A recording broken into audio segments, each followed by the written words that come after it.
Merci beaucoup et merci en particulier à Alain Jacques de m'avoir invité. Je n'ai pas été son élève directement, mais j'étais très inspiré par certaines de ses phrases, en particulier quand il disait que faire de la recherche, c'était pas refaire tous les jours ce qu'on faisait la veille. Et donc, je vais vous parler d'une science beaucoup plus appliquée, la médecine, et donc de recherche participative en médecine. Donc, dans la recherche médicale aujourd'hui, l'application des malades, c'est devenu la norme et non plus l'exception. Donc, en particulier sous l'impulsion des Anglais, on a une recherche médicale qui se doit d'impliquer les malades et de faire non plus simplement de la participation, ce qu'on appelait autrefois des sujets, mais vraiment d'engager les malades dans la recherche et de les impliquer dans la recherche. Donc aujourd'hui, on essaye de faire des partenariats actifs qui se distinguent bien sûr de la participation habituelle de la recherche, à la recherche des malades. Donc les patients et le public contribuent au processus de recherche en tant que conseillers, éventuellement aussi en tant que co-chercheurs. Ils participent à la planification, au design, à la réalisation de la recherche et à la dissémination des résultats. J'aime bien cette phrase d'un blog anglais, les patients font partie de l'équipage dans la recherche médicale, ils ne sont plus simplement des passagers. Donc c'est une philosophie défendue depuis très longtemps au Royaume-Uni. Et par exemple, Dame Sally Davies, qui est directeur général de la recherche au ministère de la Santé en Angleterre, dit « Quelle que soit la complexité de la recherche ou le génie du chercheur, les patients et le public offrent toujours des perspectives uniques et précieuses. Leurs conseils dans la conception, la mise en œuvre et l'évaluation de la recherche rendent invariablement les études plus efficaces, plus crédibles et souvent aussi plus efficientes. » Et les Anglais vont très loin puisque maintenant, pour obtenir un financement du National Institute of Health Research, des malades doivent être impliqués dans la conception de la recherche, dans l'élaboration de la demande de financement, donc à la phase du protocole, dans la réalisation et la gestion de la recherche, dans l'analyse des données et dans la diffusion des résultats de la recherche. Et il y a des règles extrêmement pratiques et des documents fournis à l'ensemble des chercheurs pour savoir comment impliquer les malades dans la recherche. Donc la recherche participative en médecine, on a des acteurs multiples, les malades, mais aussi les professionnels de santé ou des chercheurs non habituellement impliqués dans le processus de recherche. On a des niveaux de contribution qui peuvent être extrêmement variés également, de la simple application dans le recueil des données à une tentative de mobilisation de l'intelligence collective, générer de nouvelles idées de recherche, évaluer ces idées, résoudre collectivement des problèmes et créer des produits intellectuels. Et puis, on a des modalités de contribution qui sont extrêmement variables. Ça peut être des contributions individuelles multiples avec le problème de comment synthétiser ces contributions intellectuelles multiples, ou bien des contributions collectives. Et je vais essayer d'illustrer par quelques exemples. Alors, on utilise beaucoup les contributions individuelles multiples pour résoudre des problèmes simples et répétitifs. C'est ce qu'on appelle la résolution de micro-tâches qui sont répétitives et distribuées à de nombreux individus. Ces individus peuvent être soit des volontaires. Deux exemples pour ça, par exemple Cochrane Crowd. Il y a toutes les semaines des dizaines de milliers d'articles qui sont publiés. Et le problème de la Cochrane, c'est d'identifier parmi ces articles quels sont les essais randomisés. Et donc, on entraîne des volontaires qui doivent simplement identifier le caractère randomisé ou non des essais cliniques qui sont publiés. C'est vraiment une tâche extrêmement simple. Ou bien Bashing the Bug, c'est un travail sur l'identification des antibiotiques efficaces dans la tuberculose selon le profil génétique de la bactérie. Je vais vous montrer un peu plus. Il existe aussi des expérimentations avec des gens qui ne sont plus volontaires mais payés, avec des sommes extrêmement faibles. Et puis enfin, il y a de plus en plus de jeux, de la gamification, ce qu'on appelle Games for Good. Par exemple, Malaria Spot, c'est un jeu en ligne pour améliorer les tests diagnostiques dans le paludisme, et je vais vous montrer un peu plus d'informations sur ce jeu. Et on utilise soit des plateformes spécifiquement développées, soit des plateformes généralistes, par exemple Amazon Mechanical Turk. Donc impliquer les citoyens, on peut les impliquer dans le recueil des données. Par exemple, un projet scientifique citoyen belge dont un de mes collègues a déjà parlé, Curious Noizen.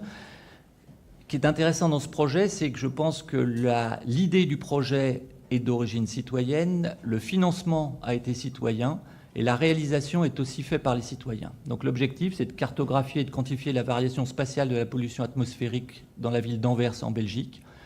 Ils ont donné des échantillonneurs passifs mesurant le dioxyde d'azote à 2000 volontaires qui devaient les fixer à une vitre de leur habitation donnant sur la rue. Donc chacun de ces volontaires avait quelque chose à fixer sur sa vitre et ils ont mesuré pendant 4 semaines et ils ont eu comme ça une carte de la ville d'Anvers avec la pollution au dioxyde d'azote sur 2000 points différents. On utilise aussi, entre guillemets, les citoyens pour identifier de nouvelles idées. Le Challenge Dreams, c'est l'idée de générer des solutions innovantes pour réduire le risque d'infection par le VIH chez les adolescentes et les jeunes femmes en Afrique subsaharienne. Donc là, c'est un challenge qui s'est déroulé dans 10 pays différents, avec l'idée de comment insuffler de nouvelles manières de penser et des approches créatives pour répondre aux besoins urgents et complexes de ces femmes dans le domaine du VIH, besoins qui n'étaient absolument pas réglés par la recherche classique. Et donc, ils ont identifié des centaines d'idées d'interventions possibles pour réduire les contaminations par le VIH. On utilise de plus en plus les citoyens également dans l'analyse d'images, dans le domaine de la médecine comme ailleurs. Donc là, c'est pour Bash the Bugs. Donc leur objectif, c'est d'identifier quel changement dans le génome de la bactérie Mycobacterium tuberculosis provoque une résistance aux antibiotiques. Donc ils ont séquencé le génome de cette bactérie pour chaque échantillon dont ils disposaient et étudié la sensibilité à une gamme d'antibiotiques. 100 000 échantillons disponibles qui avaient été envoyés par des laboratoires partout dans le monde. 14 antibiotiques testés, 6 doses d'antibiotiques, soit 11 millions de puits à évaluer. Et chaque puits dans la plaque est examiné pour voir s'il y a des bactéries qui s'y développent ou non. Donc là, vous voyez, il n'y a pas de bactéries dans celle-là, et là, il y en a beaucoup. Et donc, leur idée, c'est d'impliquer les citoyens pour analyser ces images. Donc, il y a un petit tutoriel qui vous explique comment lire ces images. Et puis, après, vous allez tester sur un échantillon de ces images et vous allez déterminer sur quelle plaque il y a des germes, sur quelle plaque il n'y a pas de germes.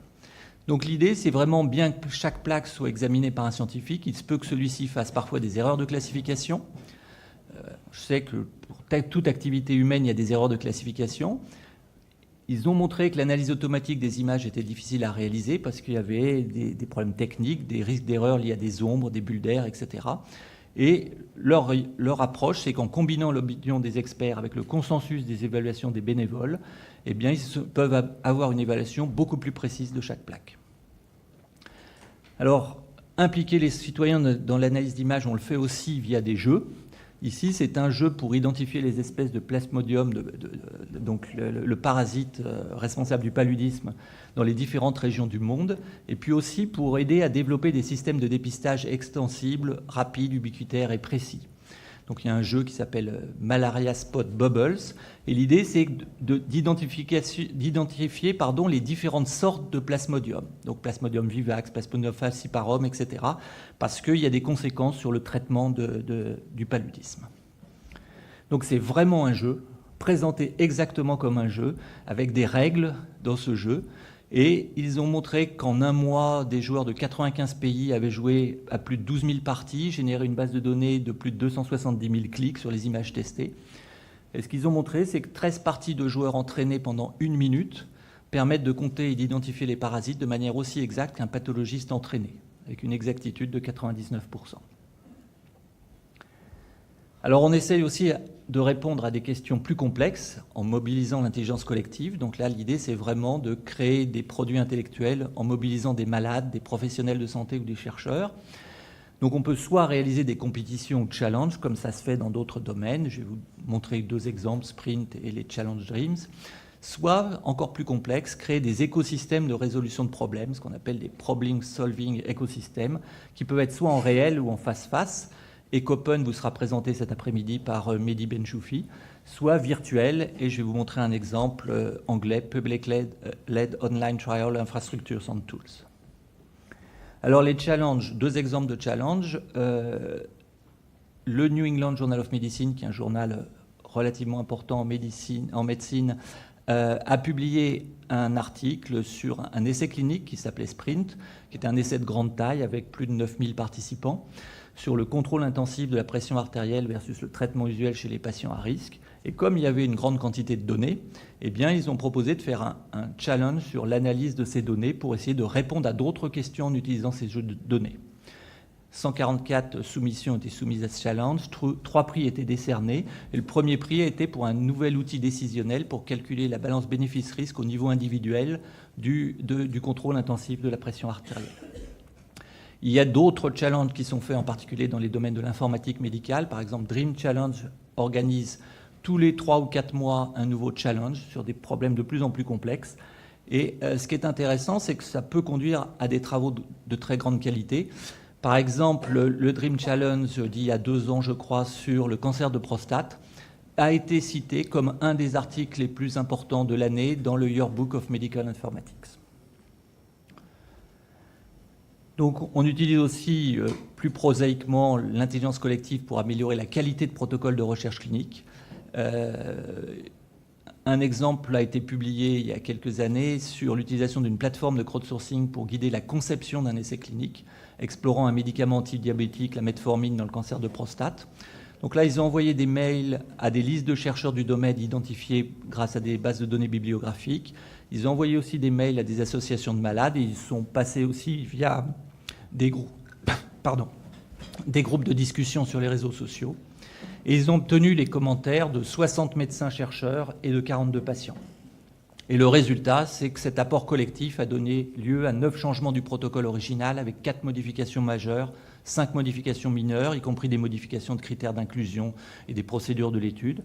Et ces modifications étaient liées soit à des remarques des médecins, soit à des remarques des malades. Donc aussi bien les médecins que les malades avaient des impacts sur les modifications apportées au protocole.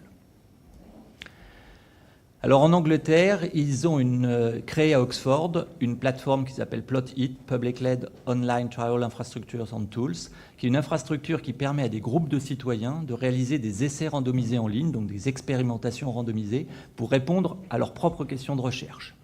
Donc le public est formé, on lui donne l'accès à des outils, en particulier des outils de bibliographie pour l'aider à générer et à vérifier ses propres hypothèses, et ensuite il peut pratiquer son propre essai randomisé. Alors, je ne suis pas un fan des questions de recherche qui sont issues de ça. En particulier, ils ont sorti une question sur est-ce que boire un peu d'eau, beaucoup d'eau, aidait à réduire les céphalées. Mais le concept, au moins, était intéressant. Alors, en France, on essaye aussi de développer des communautés. Comme l'a dit François Houillet, dans mon centre, il y a une très grosse communauté qui est basée sur Nutrinet. Nutrinet, c'est une communauté qui fait le lien entre alimentation et santé et qui commence à avoir un niveau de productivité extrêmement important. Et puis, plus récemment, on a lancé une autre communauté qu'on appelle Compare, communauté de patients. C'est une communauté de patients qui désire accélérer la recherche sur les maladies chroniques. Donc là, l'idée, c'est que ces malades chroniques vont rentrer dans la communauté. Ils sont recrutés dans cette communauté via les associations de patients. Ils sont informés aussi via les systèmes de prise de rendez-vous en ligne qui les incitent à rentrer dans ce type de communauté et par les médias grand public et les réseaux sociaux.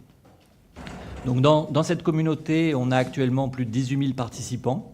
Et ces participants acceptent de remplir des questionnaires en ligne, ce qu'on appelle des Patient Reported Outcomes, donc des données rapportées par les patients. Et puis on lit ces données, on les enrichit avec d'autres données. Tout d'abord, les données de l'assurance maladie et des actes hospitaliers qui nous permettent d'avoir une exhaustivité quasi complète sur les traitements reçus par ces malades. Et d'autre part, les bases de données, les entrepôts de données hospitaliers, par exemple l'entrepôt de données de l'assistance publique.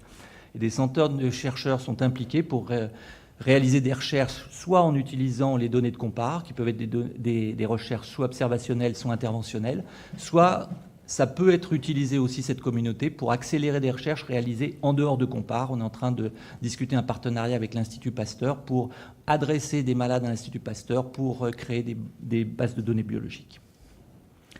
Donc c'est clairement une plateforme de recherche participative. Les patients sont impliqués à toutes les étapes de la recherche. Ils participent à la gouvernance du projet. Ils inspirent les questions de recherche. Ils choisissent les projets qui seront menés dans Compare. Ils choisissent des projets, ils contribuent à l'analyse des données, Ils contribuent au recrutement des participants. Ils sont des ambassadeurs de la communauté. Ils aident au financement de la recherche. Et 45% à peu près des participants veulent faire plus que simplement répondre à des questionnaires. Donc pour l'inspiration des questions de recherche, un exemple, on collecte des idées de recherche venant de ces participants via des questionnaires utilisant des questions ouvertes. Ça donne une grande quantité de données non structurées en texte libre. 1000 participants, ça fait 200 000 mots à peu près. On analyse ça en combinant du crowdsourcing, une extraction des idées par les patients eux-mêmes qui vont identifier dans ces textes les différentes idées, et par du Natural Language Processing pour le classement de ces idées. Et puis ensuite, on présente les résultats sous forme de data visualization. Donc on mixte différents types d'approches pour identifier toutes ces questions de recherche. Et ce qui est très intéressant, c'est que ces questions de recherche, eh bien, elles arrivent toujours avec une perspective différente de celle des chercheurs. Un exemple ici qui peut vous paraître un peu trivial, mais qui est très important pour nous dans le domaine de la santé, on se pose toujours des questions sur les critères de jugement utilisés. Et là, c'est la proposition d'un malade qui dit il faudrait mesurer la capacité à vivre comme monsieur ou madame tout le monde.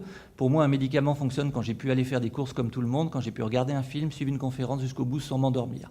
Et très clairement, tous les critères de jugement qui sont développés aujourd'hui dans le domaine de la santé ne sont absolument pas développés comme ça.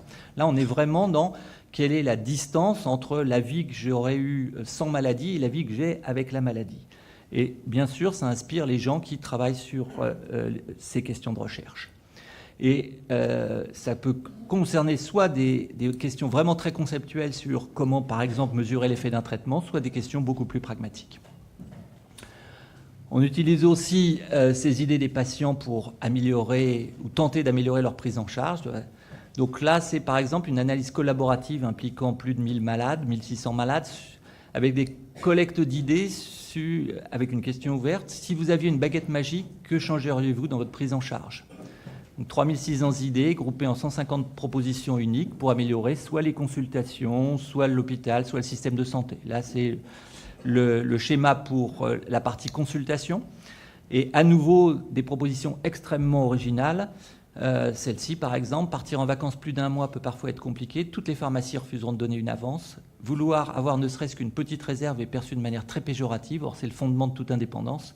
Vous avez l'eau courante chez vous, pas un livreur qui vous ramène pile poil 1,5 litre par jour sans prendre en compte le fait qu'il fasse chaud ou froid. Donc vraiment, une vision très différente des malades par rapport aux acteurs habituels dans ce domaine. Et puis pour terminer, je vais vous montrer un exemple qui est pour moi extrêmement frappant de l'accélération de la recherche avec ce type de données. Donc l'exemple de Patient Like Me. Patient Like Me, c'est un espèce de Facebook des malades où il y a plusieurs centaines de milliers de malades aux États-Unis qui rentrent des informations concernant leur maladie. Donc là, vous voyez, c'est Gert, 53 ans, il a une maladie horrible, c'est une sclérose latérale amyotrophique, et il rentre des données sur tous ses symptômes, sa constipation, son excès de salive, etc., tous les médicaments qu'il prend, etc. Et il fait ça à intervalles extrêmement réguliers.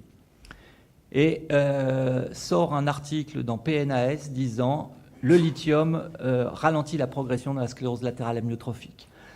Donc, comme toujours, la conclusion de ces articles est extrêmement encourageante et ça offre une perspective prometteuse pour le traitement des patients atteints de sclérose latérale amyotrophique. Cette maladie est horrible, il n'y a pas de traitement. Et donc, immédiatement, ils observent sur ce site que les gens commencent à discuter du lithium et commencent à utiliser du lithium. Et puis, intelligemment, les responsables de ce site rajoutent des questionnaires sur la sclérose latérale amyotrophique qui leur permettent d'avoir une évaluation de la fonction de ces malades atteints de sclérose latérale amyotrophique. Et puis ensuite, avec des méthodes statistiques relativement sophistiquées, ils comparent l'évolution des malades qui ont reçu du lithium et l'évolution d'un groupe de malades contrôle qui n'ont pas reçu de lithium. Et ils permettent de répondre à la question est-ce que le lithium sert à quelque chose ? Non, le lithium ne sert à rien. Et ce qui est intéressant, c'est qu'ils répondent à cette question avant que le NIH américain n'ait pu commencer l'étude comparant dans un essai randomisé lithium versus absence de lithium chez ces malades atteints de sclérose latérale amyotrophique. Et ils publient ces résultats dans Nature Biotechnology en disant ces données rapportées par les patients permettent d'accélérer la recherche. Voilà, je vous remercie.